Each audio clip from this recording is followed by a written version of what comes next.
La troisième grande étape du parcours colonial d'Albert Caz se déroule dans un espace très différent de ceux que nous avons vus jusqu'ici, le Sahara. Nous sommes dans les années 1866 à 1870. Administrativement, Albert Caz est toujours affecté en Algérie, mais opérationnellement, il est déjà tourné vers le Sahara. Affecté à Mostaganem et à Tiaré, dans ces zones de contact avec le Sahara, il participe à cette projection progressive vers le sud. La mission ne se limite plus à combattre. Elle consiste à connaître, à contrôler et à administrer. Ce qui change ici, ce n'est pas seulement le territoire, c'est la nature même de la mission. Le Sahara n'est pas un champ de bataille classique.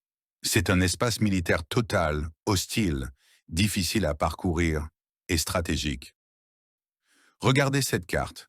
Ce n'est pas une carte imprimée, issue d'un état-major parisien. Elle est produite par Albert Caz lui-même, dans le cadre de ses missions sahariennes. Ce document nous montre que la cartographie n'est pas ici un simple outil de représentation. C'est un outil de renseignement et un outil d'administration.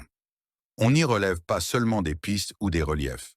On y identifie aussi les populations, les ressources agricoles, les points d'eau, les systèmes d'irrigation, les capacités défensives et parfois même les effectifs armés.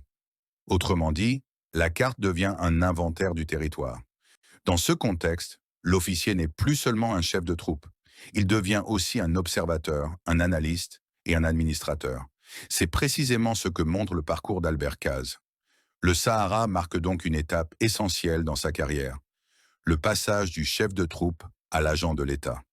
Cette expérience saharienne va jouer un rôle déterminant dans la suite de son parcours, lorsqu'il accédera à des responsabilités plus élevées.